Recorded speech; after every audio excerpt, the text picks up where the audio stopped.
Bismillahirrahmanirrahim. Bismillahirrahmanirrahim. Assalamualaikum warahmatullahi wabarakatuh. Waalaikumsalam warahmatullahi wabarakatuh. Alhamdulillahirabbil alamin. Di kesempatan sore hari ini kita dapat bisa berkumpul untuk memenuhi undangan dari Ibu Mila Nur Kamila, salah satu CGP dari SMP Negeri 5 Tasikmalaya, yang pada kesempatan sore hari ini akan memaparkan tentang diseminasi budaya positif. Dan untuk susunan acara akan disampaikan pada kesempatan sore hari ini. Yang pertama ada pembukaan, yang kedua berdoa yang akan dipimpin oleh Pak Agus, dan yang ketiga mendengarkan lagu Indonesia Raya, yang keempat sambutan dari kepala sekolah ataupun wakasek yang mewakili, yang kelima pemaparan materi, yang keenam tanya jawab, dan yang ketujuh tutup. Dan untuk acara yang pertama yaitu pembukaan, marilah kita bacakan basmalah bersama-sama agar acara ini bisa berjalan dengan lancar. Bismillahirrahmanirrahim. Iya. Dan untuk acara yang kedua yaitu doa yang akan dipimpin oleh Bapak Agus. Untuk kesempatannya pada Pak Agus, mangga dipersilahkan.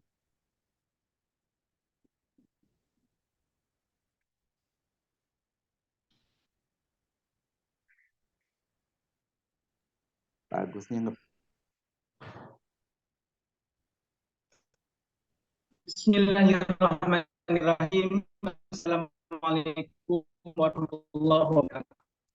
Waalaikumsalam warahmatullahi wabarakatuh. Sebelum mulai ini, mari segenap kita menundukkan kepala, berdoa kepada Allah Subhanahu wa Ta'ala supaya kegiatan ini bisa berjalan dengan lancar, diberi kemudahan dan mendapatkan manfaat yang sangat tinggi. Bismillahirrahmanirrahim. Alhamdulillahirabbil alamin, hamdan syakirin, hamdan namin, hamdan yuwaffi'u wa yukafi majidah. Ya Rabbana lakal hamdu wa lakal syukru wa yanbaghi li jalali wajhika karimi azim sultanik. Allahumma shalli ala sayyidina Muhammadin shalatan tunzilna bil jami'.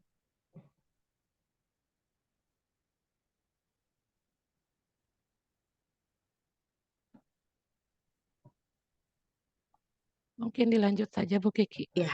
Ya, alhamdulillah walaupun agak terputus sinyalnya, tapi kita sudah membacakan doa dan semoga saja ini diberikan kelancaran sampai tuntas nanti. Amin ya Allah. Amin ya Rabbal alamin. Dan untuk acara berikutnya yang ketiga yaitu mendengarkan lagu Indonesia Raya.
Iya, alhamdulillahirabbil alamin, kita sudah mendengarkan lagu Indonesia Raya. Dan untuk yang keempat yaitu sambutan dari Ibu Kepala Sekolah atau yang mewakili, dan pada kesempatan hari ini akan diwakilkan oleh Bapak Yayan Sopyan Sauri.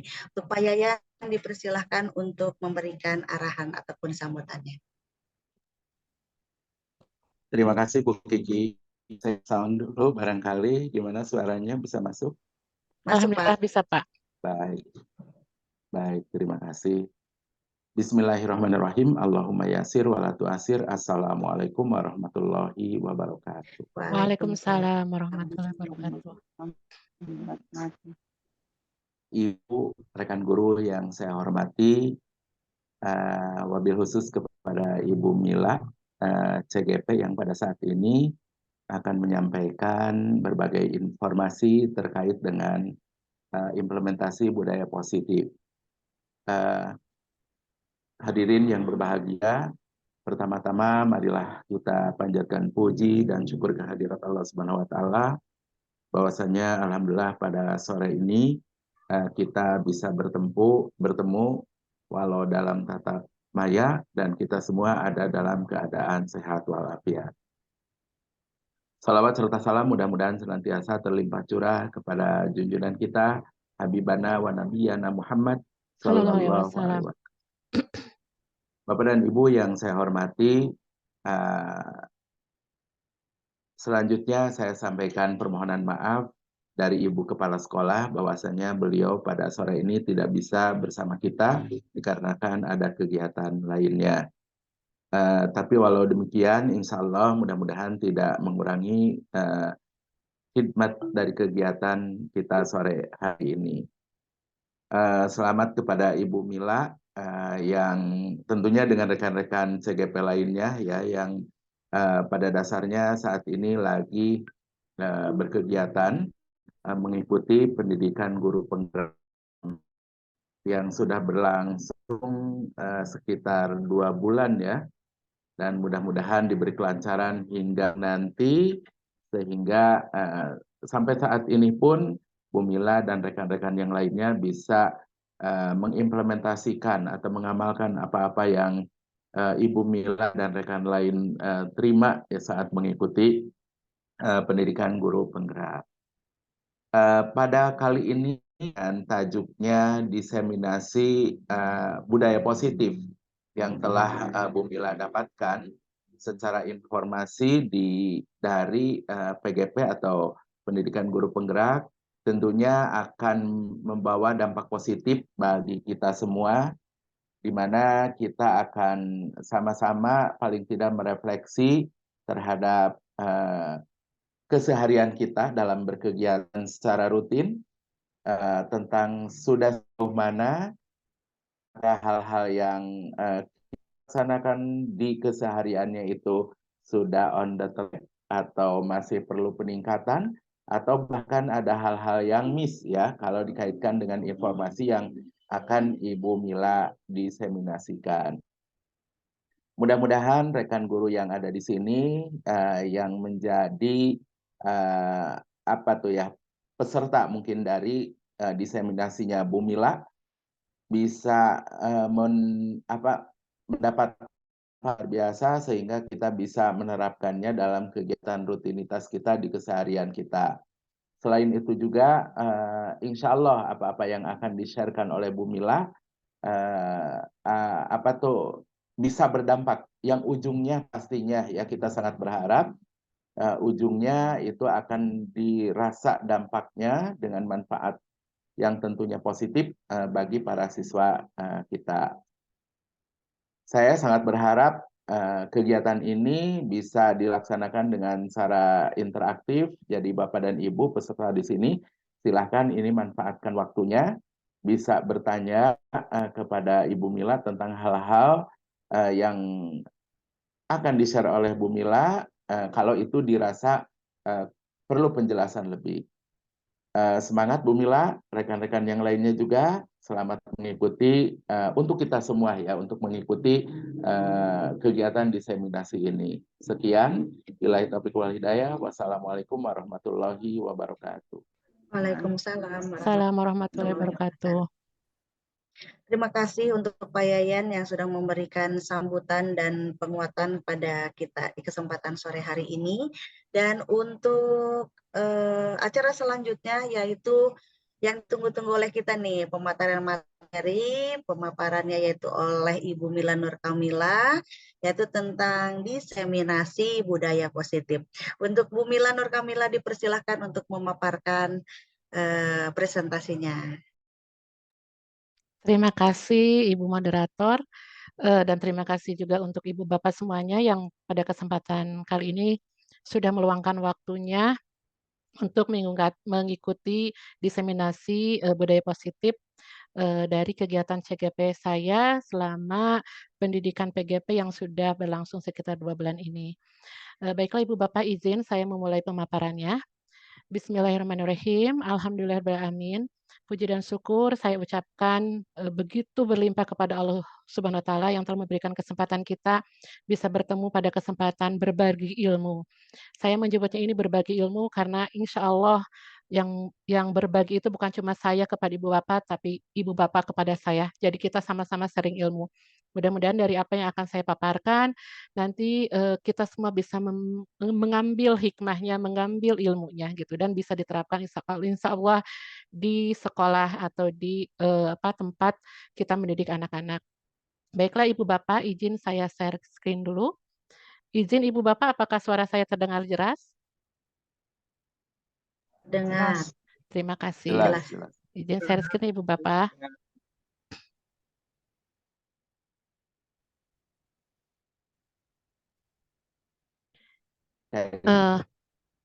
Baik Ibu Bapak, mohon maaf bila layar saya nanti kelihatan agak sedikit buram karena kebetulan ini mati lampu di tempat saya ya, tapi the show must go on. Mudah-mudahan sampai pada acara selesainya kita tidak ada gangguan lagi ya. Baiklah Ibu Bapak, program ini dinamakan Diseminasi Budaya Positif. Dari saya sebagai CGP Angkatan 9, Mila Nur Kamila, yang berasal dari SMP Negeri 5 Tasikmalaya, dengan fasilitator Ibu Siti Raudatul Adawiyah dan pengajar praktik Ibu Yeyen Marhainia. Di sini kita akan sama-sama sharing ilmu untuk mengetahui apa sih yang sudah kami peroleh ya, terutama saya pribadi peroleh pada saat PGP yang sudah berlangsung sekitar 2 bulan ini, terutama yang berkaitan dengan budaya positif.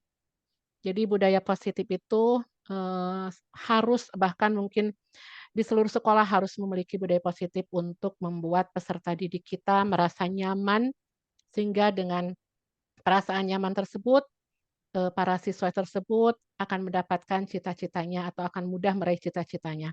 Tapi sebelumnya kita harus berusaha untuk merubah paradigma belajar dulu Ibu Bapak. Jadi bagaimana budaya positif itu ditumbuhkan di sekolah, maka perubahan paradigma belajar yang harus kita canangkan lebih dulu. Apa itu paradigma belajar? Di sini menurut William G. Glasser dalam konteks teori ada beberapa miskonsepsi tentang kontrol diri. Jadi budaya positif itu dapat diperoleh oleh siswa jika sekolah tersebut dapat memberikan rasa aman, nyaman, agar siswa mampu berpikir, bertindak, dan mencipta dengan mereka mandiri dan bertanggung jawab. Dan ini tentu saja berkaitan dengan bagaimana kontrol guru tersebut terhadap siswa.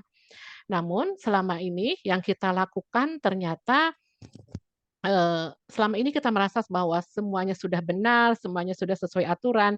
Ternyata banyak sekali miskonsepsi yang sesungguhnya terjadi pada kita sebagai seorang guru. Menurut William Glasser dalam kontrol teori ada beberapa miskonsepsi tersebut. Misalnya, ilusi bahwa guru mengontrol siswa. Semua perilaku mempunyai tujuan, bahkan untuk perilaku yang tidak disukai. Untuk itu, pada dasarnya guru tidak dapat memaksa siswa untuk berbuat sesuatu. Jika siswa tersebut memilih untuk tidak melakukannya, walau guru tampaknya sedang mengontrol perilaku siswa, tetapi sebenarnya siswa sedang mengizinkan dirinya untuk dikontrol. Jadi kadang kita seolah-olah merasa bahwa saya sebagai guru bisa mengontrol siswa. Padahal itu hanya miskonsepsi, hanya ilusi. Yang sebenarnya terjadi adalah siswa tersebut sedang membiarkan dirinya untuk kita kontrol. Yang kedua adalah ilusi bahwa semua penguatan positif efektif dan bermanfaat. Penguatan positif merupakan bentuk-bentuk kontrol untuk mempengaruhi siswa agar mengulangi suatu perilaku tertentu. Ini adalah merupakan usaha untuk mengontrol siswa tersebut. Dalam jangka waktu tertentu, kemungkinan siswa tersebut akan menyadarinya dan mencoba untuk menolak bujukan guru atau mungkin akan menjadi tergantung pada pendapat guru untuk berusaha. Jadi nanti dengan penguatan kontrol seperti ini tidak akan berlangsung lama. Jadi ada satu waktu di mana siswa tersebut akan menolaknya gitu atau siswa tersebut akan tergantung pada guru tersebut. Artinya ketika guru tersebut tidak ada, maka dia tidak bisa lagi dikendalikan atau tidak lagi dikontrol karena merasa itu kontrolnya bukan dari dirinya sendiri dan menganggap ketika pengontrolnya tidak ada, menganggap bahwa dirinya bisa lepas dari kontrol tersebut hingga sifatnya hanya sementara. Lalu yang ketiga adalah ilusi bahwa kritik dan membuat orang merasa bersalah dapat menguatkan karakter. Menggunakan kritik dan rasa bersalah untuk mengontrol siswa membuat siswa menuju identitas yang gagal karena secara tidak langsung mengajarkan mereka belajar untuk merasa buruk tentang dirinya sendiri. Saya pribadi, Ibu Bapak, mungkin apakah sadar atau tidak sadar, tanpa sengaja membuat kritik kepada siswa dengan tujuan untuk mereka sadar bahwa mereka itu melakukan kesalahan. Tapi ternyata menurut William Glasser, kritikan yang kita buat itu justru membawa siswa itu menuju identitas yang gagal. Jadi mungkin siswa itu bisa menjadi down atau putus asa ketika mendengarkan kritikan dari guru. Apalagi bila kritikan tersebut dilakukan di hadapan banyak orang atau teman-temannya. Dan terakhir adalah ilusi bahwa orang dewasa memiliki hak untuk memaksa. Perilaku yang memaksa tidak akan efektif untuk jangka waktu yang panjang dan bahkan dapat membentuk suatu permusuhan. Jadi kita kadang merasa bahwa kita lebih dewasa daripada murid kita, otomatis kita bisa memaksa mereka. Mungkin di hadapan kita, mereka seolah-olah menurut. Mereka mengikuti apa yang kita kontrol, tapi sesungguhnya di belakang kita mungkin mereka akan menganggap kita antipati, ya, sehingga memancung permusuhan. Mereka tunduk pada kita bukan karena sadar, tapi tunduk pada kita mungkin karena takut. Akhirnya, keempat ilusi kontrol ini hanya bersifat sementara. Sehingga ini bila dilakukan tidak akan bisa menyediakan atau menyiapkan atau menciptakan lingkungan belajar yang positif. Lalu apa yang harus kita rubah Ibu Bapak? Di sini menurut Stephen R. Covey, jika ingin membuat kemajuan perlahan, ubahlah sikap atau perilaku kita. Tetapi jika ingin memperbaiki cara-cara utama kita, maka kita perlu mengubah kerangka acuan kita. Ubahlah cara kita melihat dunia, ubahlah cara kita berpikir tentang manusia, ubahlah paradigma kita, skema pemahaman dan penjelasan aspek-aspek tertentu tentang kenyataan. Seperti apa yang harus kita rubah? Misalnya di sini, mohon maaf. Ada dua table di sini. Yang pertama stimulus respon tentang dunia dan teori kontrol tentang dunia. Menurut stimulus, realitas kebutuhan kita sama. Ini anggapan yang miss. Kita beranggapan bahwa kebutuhan kita sama. Ternyata realitanya adalah kebutuhan kita berbeda. Kita guru, murid adalah bukan kita. Berarti kebutuhannya pun berbeda. Lalu satu lagi stimulus, semua orang melihat hal yang sama. Padahal realitanya setiap orang memiliki gambaran berbeda. Kita tidak bisa memaksakan murid memiliki pandangan yang sama terhadap satu hal. Karena pada dasarnya setiap orang memiliki gambaran berbeda. Lalu yang ketiga, kita mencoba mengubah orang agar berpendapat sama dengan kita. Kita seolah-olah ingin menekan guru untuk bahwa kamu harus berpendapat sama dengan saya karena saya guru kamu, karena saya lebih tua dari kamu dan pengalaman saya lebih luas daripada kamu. Padahal di kenyataan, di realita kita berusaha memahami pandangan orang lain tentang dunia. Jadi sesungguhnya tidak bisa dipaksakan pandangan kita kepada orang lain, termasuk kepada murid kita. Karena pada sejatinya adalah kita berusaha memahami pandangan orang lain tentang dunia. Jadi kita harus paham kalau misalnya pandangan murid kita berbeda dengan kita. Pendapat murid kita berbeda dengan kita. Lalu selanjutnya, perilaku buruk dilihat sebagai suatu kesalahan. Tanpa kita sadari, kita menganggap bahwa orang lain atau murid berperilaku buruk, langsung kita dikte bahwa dia berbuat salah. Padahal bisa saja perilaku itu memiliki alasan atau latar belakang. Dan memang realitanya semua perilaku memiliki tujuan. Tujuan apapun harus kita bisa pahami. Jangan langsung kita mengatakan kamu salah tanpa kita tidak mau menyelidiki latar belakangnya kenapa, ya. Lalu selanjutnya orang lain bisa mengontrol saya. Padahal kenyataannya hanya Anda yang bisa mengontrol diri Anda. Tidak ada satupun orang yang bisa mengontrol orang lain. Yang bisa seutuhnya mengontrol kita atau diri sendiri adalah haknya kita sendiri. Begitu juga dengan murid. Individu murid bisa mengontrol dirinya sendiri. Lalu selanjutnya, saya bisa mengontrol orang lain. Padahal sejatinya kita atau Anda tidak bisa mengontrol orang lain. Itu yang pasti, kita tidak bisa mengontrol orang lain. Lalu selanjutnya pemaksaan Anda pada saat bujukan gagal. Awalnya mungkin kita bisa membujuk, kalau ternyata murid kita tidak bisa dibujuk dengan A, B, C, D, lalu kita akan muncul dengan memaksa agar mereka menurut. Padahal yang sebenarnya adalah yang harus kita lakukan adalah kolaborasi dan konsensus menciptakan pilihan-pilihan baru. Tidak perlu memaksa ibu bapak. Kalau misalnya dengan cara A, murid tersebut belum berubah, kita pakai pendekatan cara B. Cara A, B tidak berubah, maka kita gunakan cara C. Insya Allah, semakin kita dekati dengan cara-cara yang manusiawi, cara-cara yang humanis, insya Allah murid tersebut akan dengan sadar untuk mengakui kesalahannya dan mencari solusi untuk menyelesaikannya. Lalu selanjutnya, model berpikir menang kalah. Kita mungkin kadang egois. Kalau kita mengalah berarti murid yang menang. Kalau murid yang murid yang mengalah berarti kita yang menang. Sebagai seorang dewasa, kadang kita egois. Kita orang lebih dewasa, posisi kita guru, mereka murid, maka kita selalu berpikir untuk menang terus. Padahal sesungguhnya kita bisa mengusahakan untuk berpikir menang-menang, win-win solution. Guru senang, murid pun senang. Murid senang, guru pun senang. Demikianlah kontrol yang harus kita lakukan terhadap stimulus respon tentang dunia dan tidak kontrol tentang dunia. Selanjutnya, apa itu disiplin positif, Ibu Bapak? Bapak Ki Hajar Dewantara menyatakan bahwa untuk menciptakan siswa yang mereka, maka syarat utamanya harus mempunyai disiplin yang kuat, yaitu disiplin diri yang berasal dari motivasi internal, artinya dari dalam diri kita sendiri. Jika tidak mempunyai motivasi internal, maka diperlukan motivasi eksternal, orang lain untuk mendisiplinkan sendiri. Diana Gostan menyatakan bahwa kata disiplin berasal dari bahasa Latin, yaitu disiplina yang berarti belajar. Kata disiplina juga berasal dari akar kata yang sama, yaitu disiplin atau murid atau pengikut.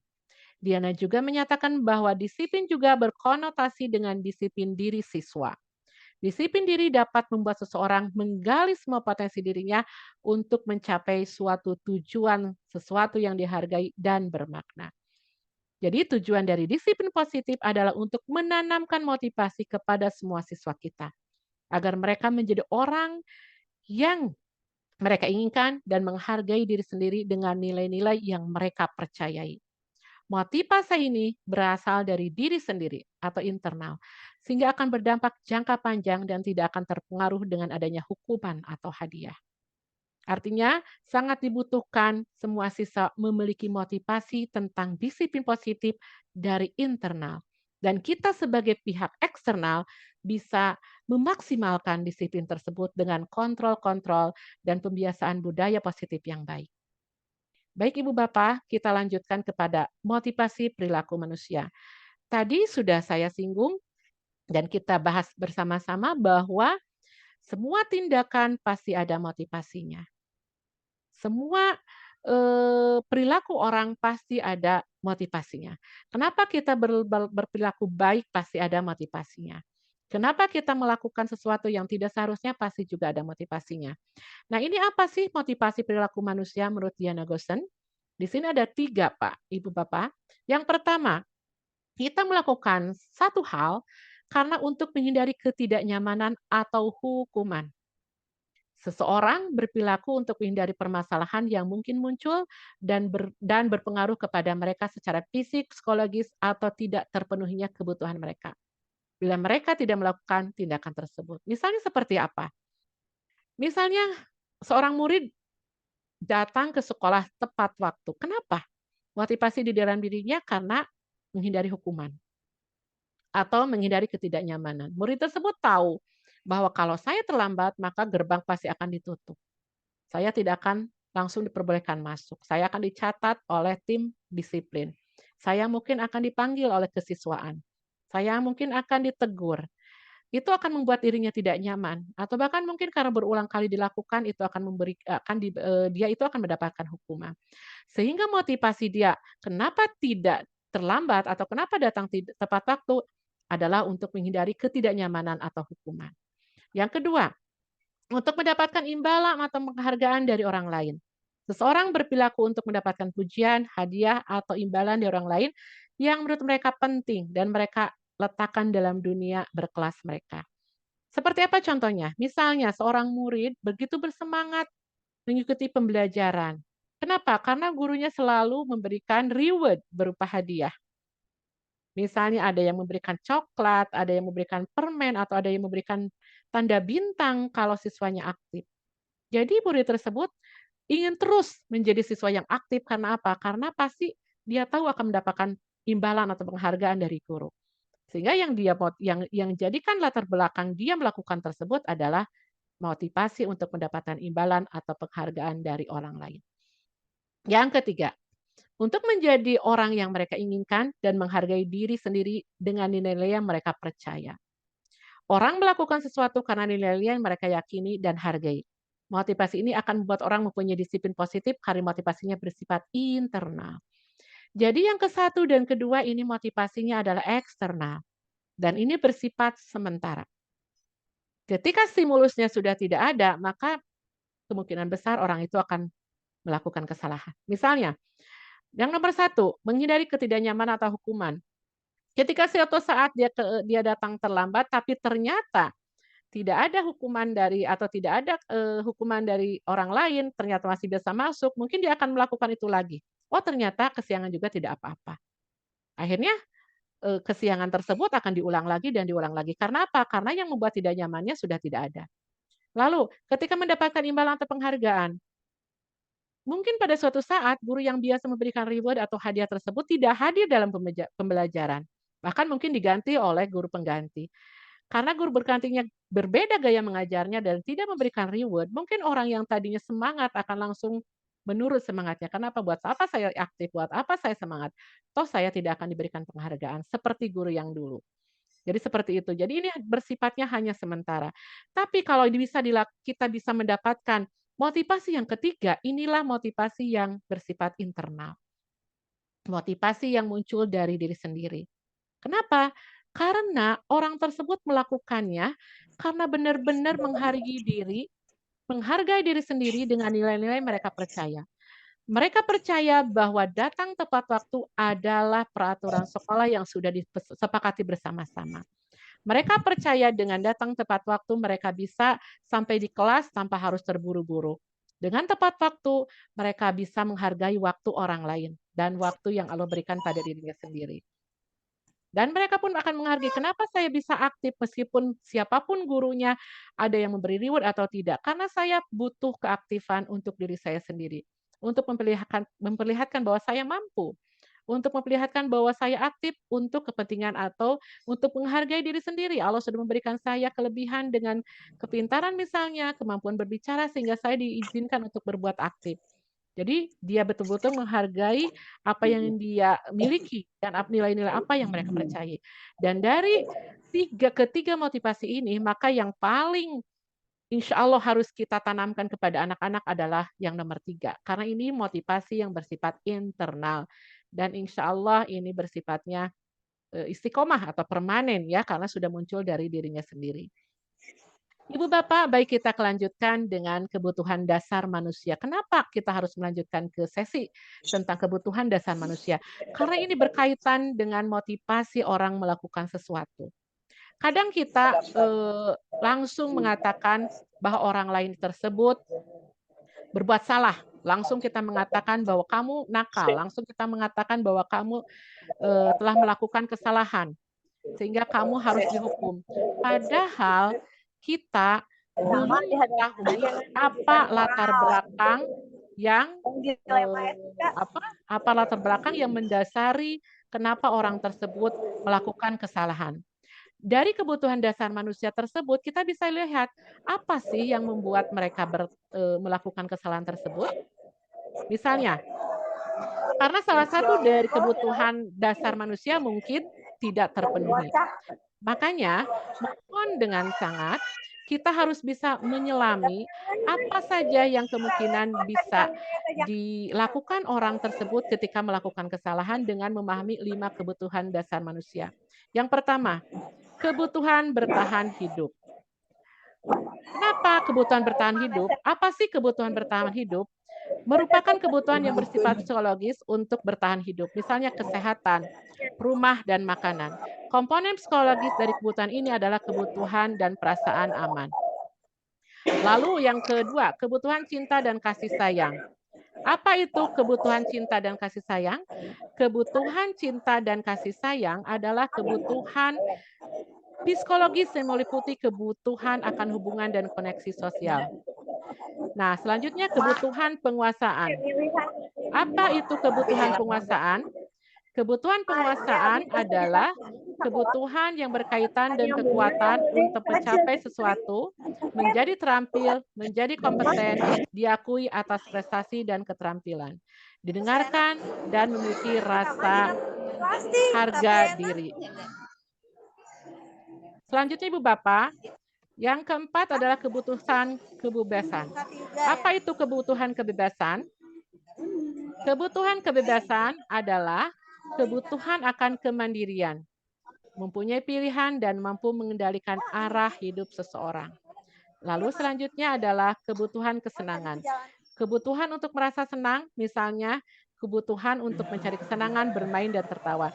Jadi kadang Ibu Bapak ketika anak-anak atau murid melakukan kesalahan di kelas, tidak memperhatikan kita belajar, mungkin sesungguhnya ada 1 atau 2 kebutuhan dasar mereka yang tidak terpenuhi. Misalnya ada 1 anak yang tiba-tiba mengantuk terus, lalu tidak mengikuti pembelajaran dengan baik. Kita jangan langsung memarahi anak tersebut, tapi kita tanyakan apa yang sebenarnya terjadi. Siapa tahu misalnya dia mengantuk karena tidurnya terganggu, karena mungkin orang tuanya bertengkar sehingga tidak mendapatkan kasih sayang dari orang tuanya, sehingga di sekolah dia tidak bersemangat untuk belajar dan malah mengantuk. Jadi semua dasar kesalahan anak pasti untuk memenuhi kebutuhan dasar manusia. Tinggal kita analisis apa kebutuhan dari anak tersebut. Bagaimana cara menganalisisnya? Nah, cara menganalisisnya ada berbagai hal yang bisa kita lakukan. Di sini kita lanjutkan dengan 5 posisi kontrol restitusi. Ini adalah cara kita menangani suatu permasalahan. Ada orang yang menempatkan diri sebagai penghukum, ada orang yang memposisikan diri sebagai pembuat orang merasa bersalah, ada orang yang menempatkan diri sebagai teman, ada orang yang menempatkan diri sebagai pemantau, dan ada orang yang menempatkan diri sebagai manajer. Sebagai seorang guru, kita harus paham apa yang disebut kontrol restitusi sebagai penghukum. Seperti apa kontrol restitusi sebagai penghukum? Lalu pembuat orang merasa bersalah. Lalu teman, pemantau, dan manajer. Seperti apa? Nah, kita akan bahas satu persatu Ibu Bapak. 5 posisi kontrol yang menjadi penghukum, misalnya kita sebagai seorang guru, ketika anak melakukan kesalahan, kita sudah langsung mengatakan, kamu bersalah, kamu salah, kamu tidak boleh melakukan tersebut, kamu sudah melanggar aturan. Halo, Assalamualaikum, Ini Pak. berarti sudah memposisikan kita sebagai guru sebagai penghukum. Jadi artinya kita belum apa-apa, belum menyelidiki tentang kesalahan tersebut, latar belakangnya, atau kebutuhan apa yang belum terpenuhi, tiba-tiba dia sudah mengatakan bahwa murid itu bersalah. Artinya itu ada membuat kita menjadi guru dalam posisi penghukum. Dan ini mohon untuk kita hindari. Selanjutnya Ibu Bapak, ada posisi pembuat orang merasa bersalah. Pembuat orang merasa bersalah, posisi kita sebagai guru misalnya seperti apa? Mungkin tidak sekeras atau setegas seorang penghukum, tapi kita menempatkan posisi kita untuk meyakinkan orang itu bahwa kamu bersalah gitu. Misalnya kamu membuat orang itu merasa bersalah, misalnya, "Kamu tahu tidak apa yang kamu lakukan itu sudah mencoreng nama baik ibu? Kamu tahu tidak bahwa apa yang kamu lakukan itu sudah membuat orang tua kamu menangis? Apa kamu sadar apa yang kamu lakukan telah membuat orang tua kamu bersedih?" Nah, itu kata-kata yang kita keluarkan mungkin tidak tegas seperti penghukum, tapi isi dari perkataan itu telah membuat orang itu merasa bersalah.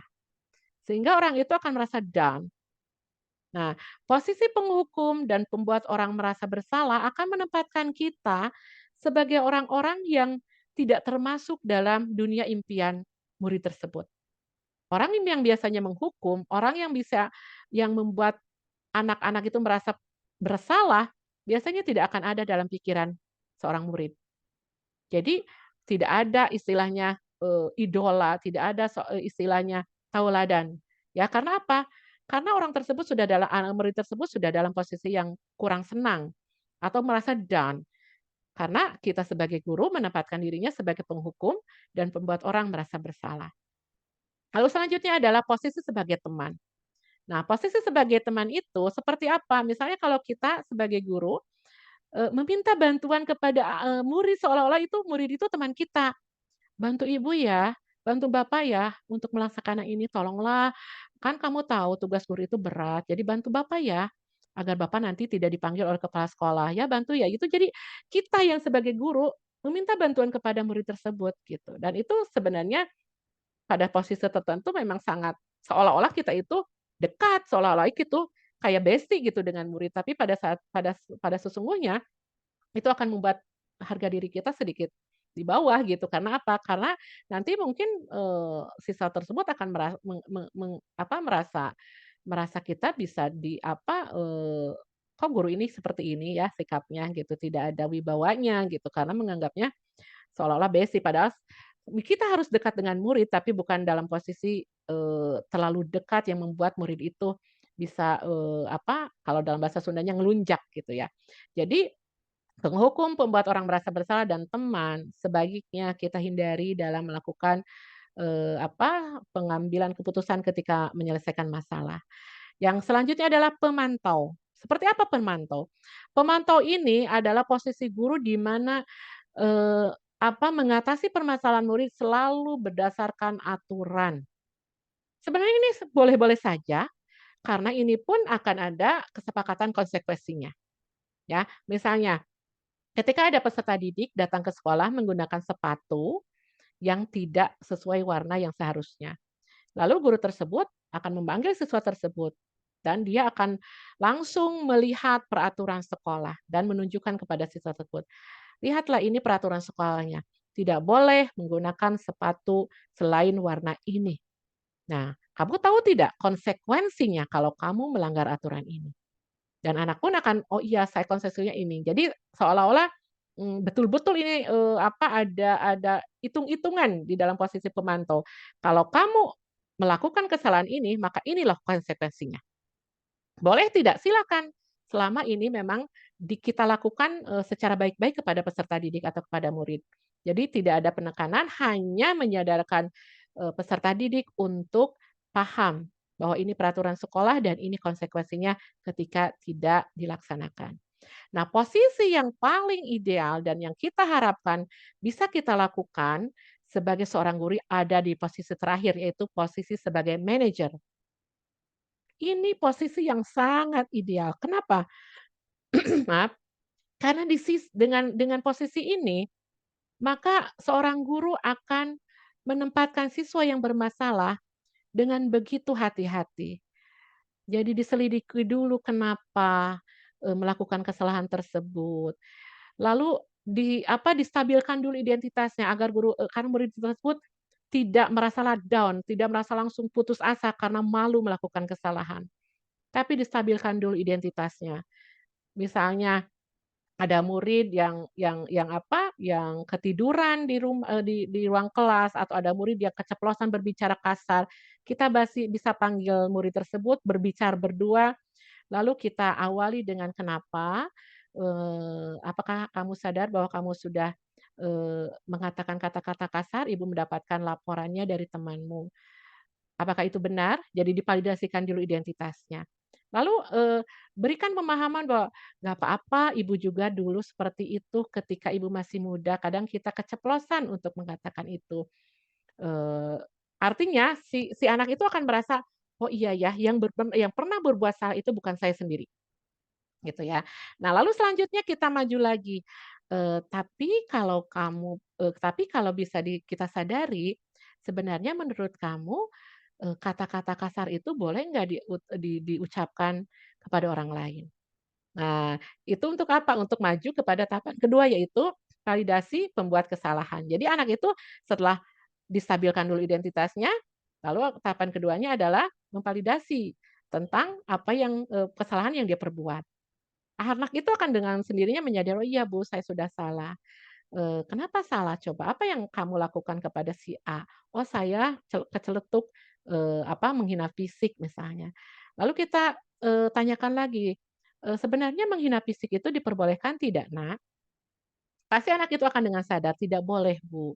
Nah, setelah validasi kesalahan itu diyakini oleh anak bahwa dia merasa bersalah, maka langkah selanjutnya adalah meyakinkan keyakinan.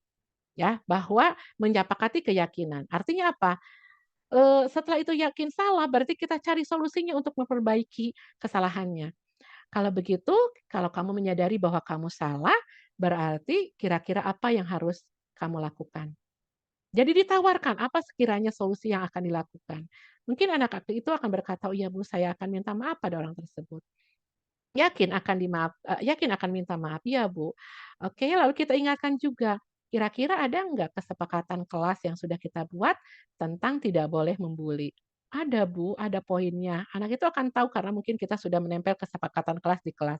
"Ada Bu poin, misalnya poin 4 harus mencintai atau harus saling mencintai sesama, atau harus saling menghargai teman." Itu kan berarti tidak boleh membuli. Artinya anak tersebut sadar bahwa saya sudah melakukan kesalahan dan saya dengan rela atau dengan sadar akan memperbaikinya. Jadi diharapkan semua guru akan ada pada posisi manajer. Meskipun ini tidak mudah, tapi saya yakin insya Allah kita akan bisa melakukannya. Baik Ibu Bapak, kita lanjutkan dengan keyakinan kelas. Nah, keyakinan kelas itu adalah satu keyakinan yang disepakati oleh semua warga kelas. Menurut Ki Hajar Dewantara, beratlah kemerdekaan itu. Bukan hanya tidak terperintah saja, akan tetapi harus juga dapat menegakkan dirinya dan mengatur pri kehidupannya dengan tertib. Dalam hal ini, termasuklah juga mengatur tertibnya perhubungan dengan kemerdekaan orang lain. Artinya, kita sekarang melaksanakan kurikulum merdeka. Seolah-olah murid boleh melakukan apapun, kita berpihak sepenuhnya kepada murid. Tapi sesungguhnya kemerdekaan kita berbatasi atau dibatasi dengan kemerdekaan orang lain. Dan itu harus diyakini oleh semua orang. Nah, bagaimana kalau kita ingin membuat keyakinan kelas yang mencerminkan budaya positif yang bisa kita terapkan di kelas maupun di sekolah? Prosedurnya seperti apa? Misalnya, awali dengan pertanyaan pemantik. Pertanyaan seperti apa? Bagaimana membuat kelas kita nyaman untuk belajar? Nah, setelah itu tahapannya mempersilahkan warga sekolah atau murid-murid di sekolah atau di kelas untuk bercurah pendapat tentang peraturan yang perlu disepakati di sekolah atau di kelas. Artinya, kita sebagai wali kelas dan murid harus bersama-sama merumuskannya. Bukan hanya kita sebagai wali kelas yang langsung membuat kesepakatannya dan harus ditaati oleh semua murid. Yang kedua, mencatat semua masukan-masukan para murid atau warga sekolah di papan tulis atau di kertas besar. di mana semua anggota kelas, warga sekolah bisa melihat hasil curah pendapat. Yang ketiga, susunlah keyakinan kelas sesuai prosedur pembentukan keyakinan sekolah atau kelas. Gantilah kalimat-kalimat dalam bentuk negatif menjadi positif.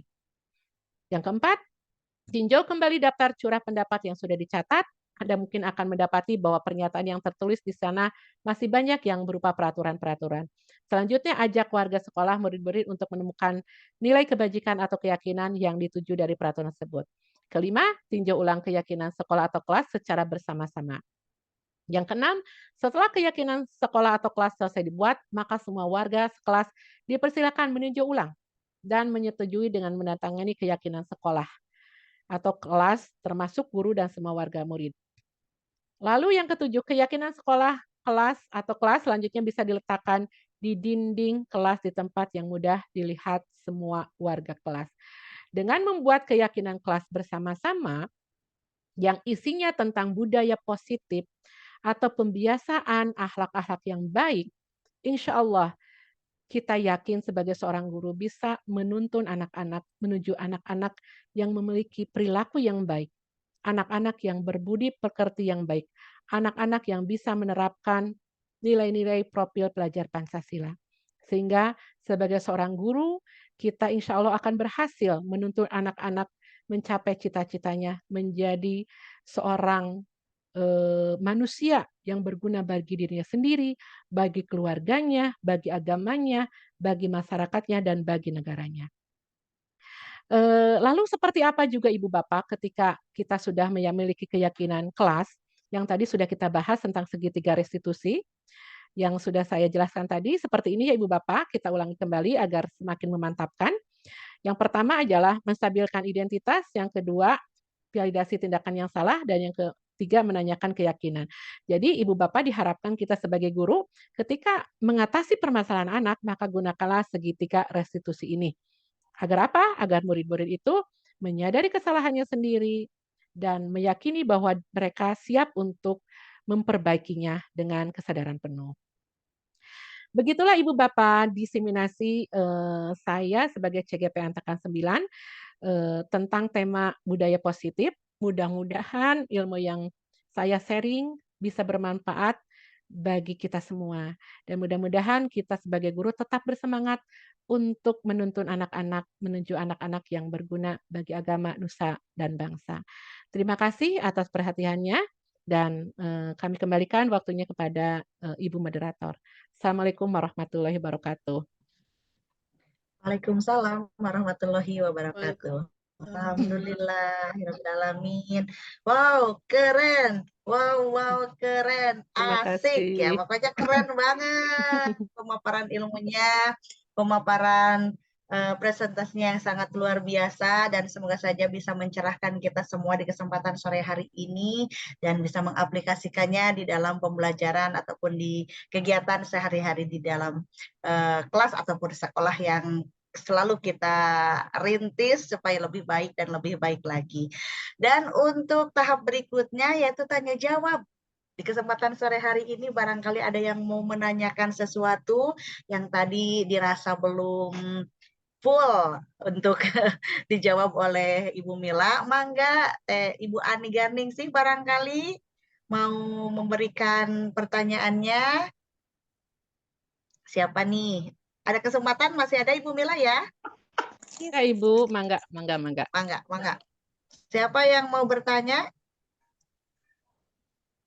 Dibatasi dua pertanyaan saja. betul. Dua pertanyaan saja. Mangga, siapa yang mau bertanya?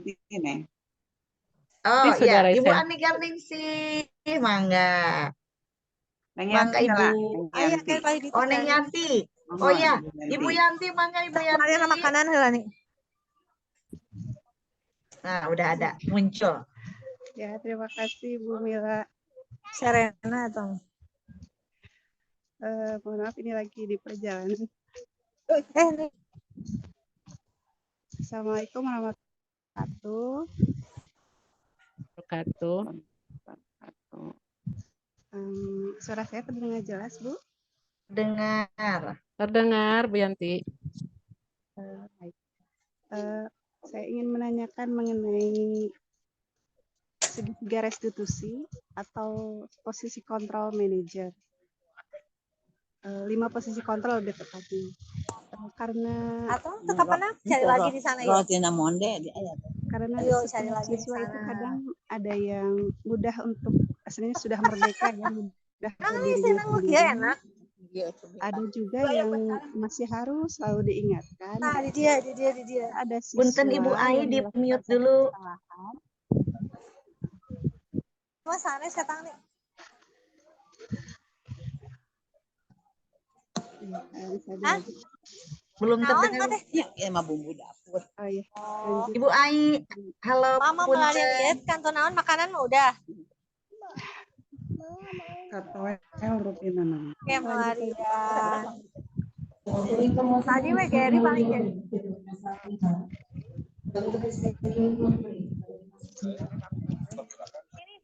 Gimana Bu Kiki, lanjut saja.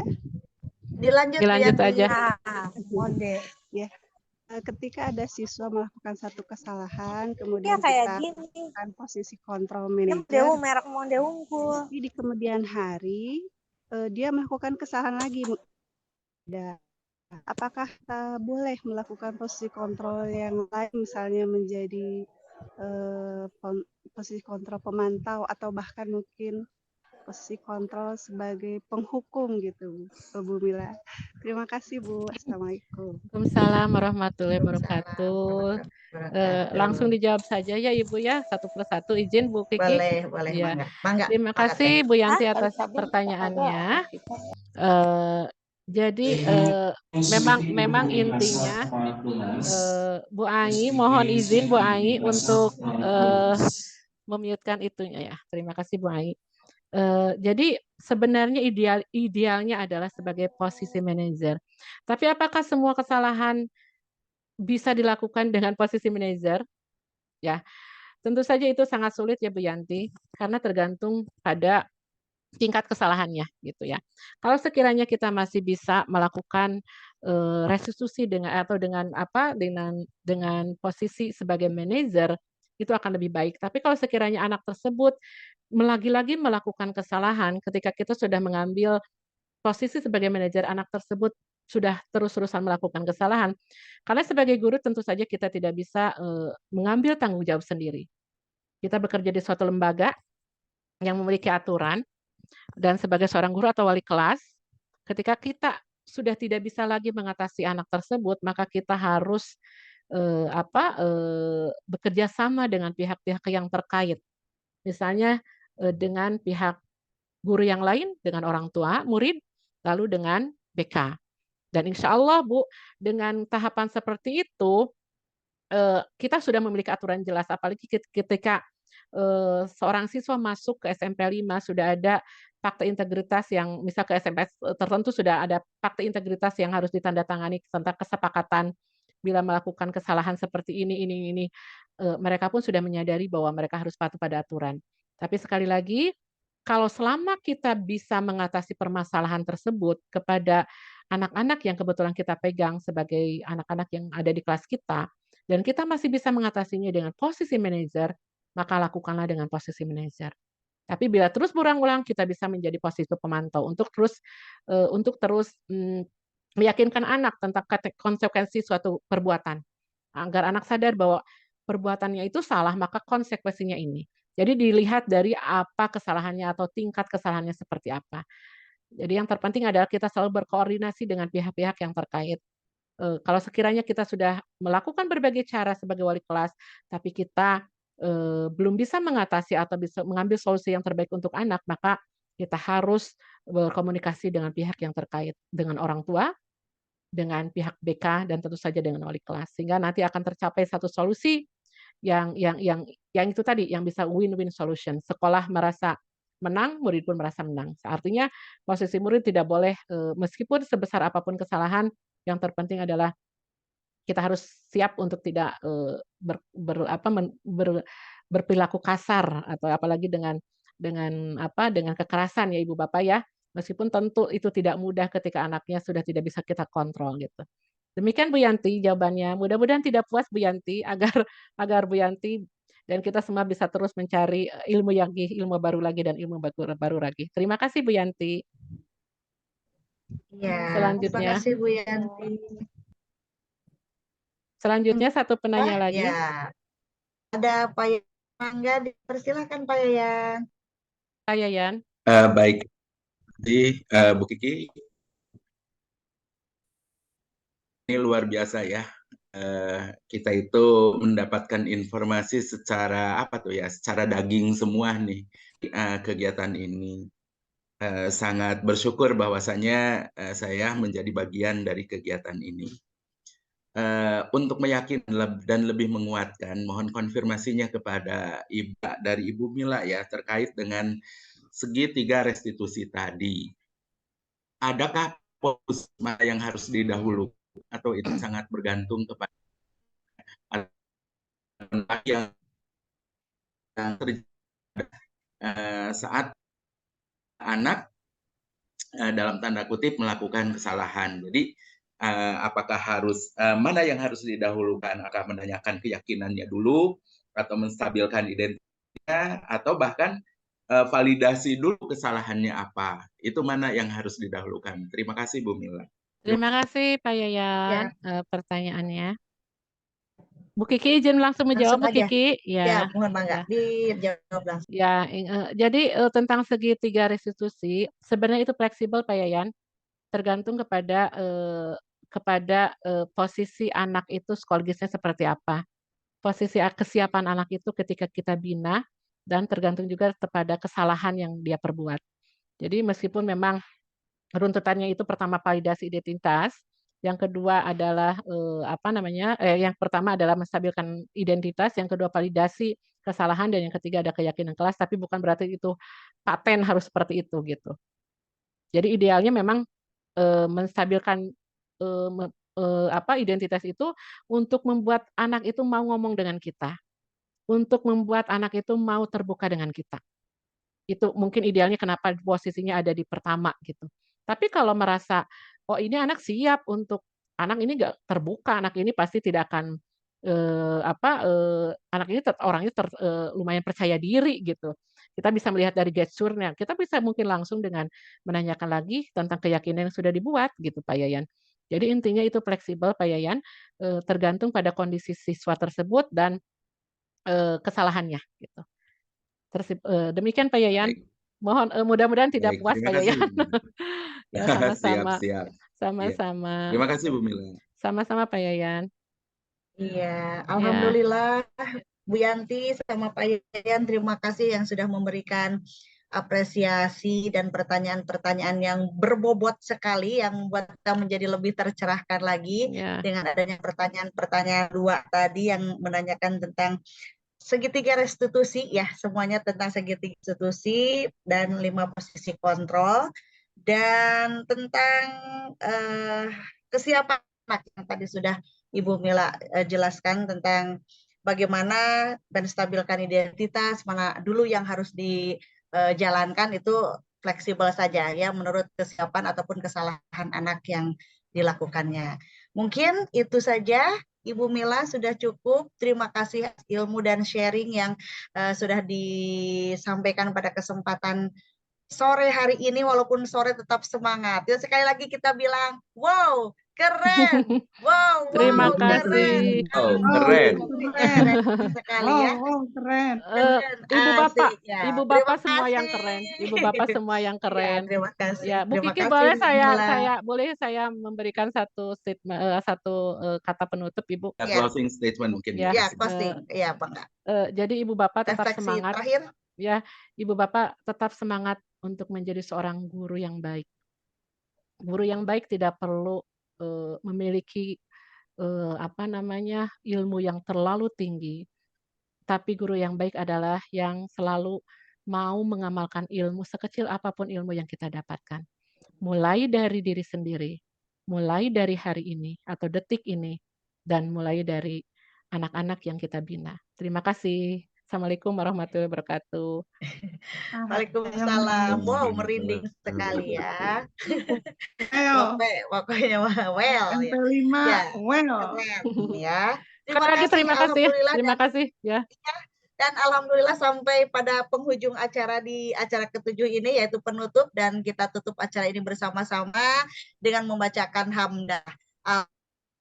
Alhamdulillahirabbil alamin. Terima kasih untuk Bapak dan Ibu guru hebat, Ibu Mila atas share ilmunya, semoga bermanfaat untuk kita semua. Assalamualaikum warahmatullahi wabarakatuh. Waalaikumsalam. Waalaikumsalam warahmatullahi wabarakatuh.